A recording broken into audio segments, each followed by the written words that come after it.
All right, I want to talk about coaching today, or overcoaching, that is, because I think it's a problem, and it's something that everybody if you ever train someone or coach someone in a sport, in strength and speed, probably as a parent, it's the same type of thing. Sometimes you want everything to look perfect, right? But what I've learned is everything's not going to look perfect because there's going to be differences in the athlete's physiology. There's going to be difference in motivation, and there's going to be differences in skill level.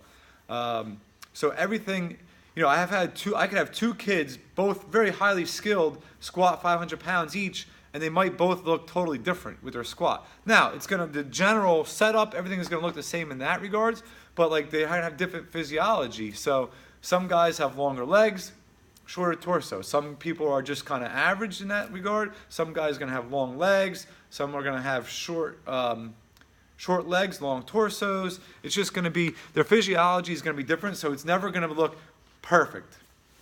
In my mind, I always have what I generally speaking want it to look like, and I always am going to have a safe range and an unsafe range. So if they're in that safe range and it looks pretty good and they're getting better, I'm okay with it.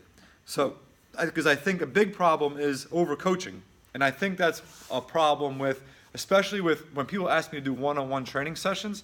That becomes a problem because a one-on-one training session, you're just you and that person, and it's very easy to just pick the shit out of them, nitpick the shit at every little movement they do, and it gets to be very frustrating as a coach and as a person getting coached. I remember as an athlete, it's frustrating when someone micromanages and hovers over you and micromanaging you, and every little minute detail they're breaking down. A lot of times that makes an athlete worse, not better. There are times, and that's when the art of coaching kind of comes in, you need to know when to be on them, like a fly on shit, and break down every little minute detail, and when to show them what to do, cue them, coach them a little bit, let them go, let them work through their difficulties.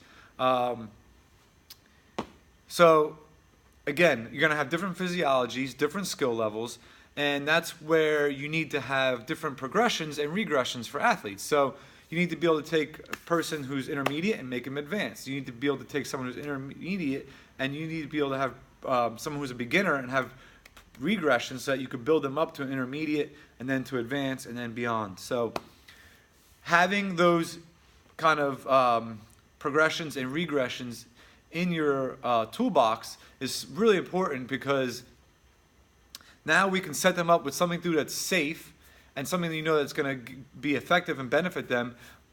Teach them what to do, show them what to do, cue them a couple times, and then walk away and let them go and let them work through it, knowing that it's safe. And that's just, that's hard to do. That's a hard thing. That's the hard part about coaching, I think, is knowing when to shut up and knowing when to speak up.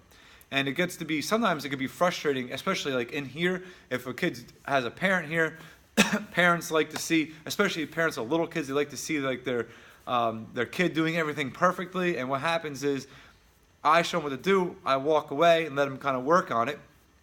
And the parent wants to go, oh, do this, do this, do this. And it's just let them go, let them be. The kid's getting all frustrated. So it could be a frustrating thing. So as parents and as coaches, you need to know when to shut up and when to speak up.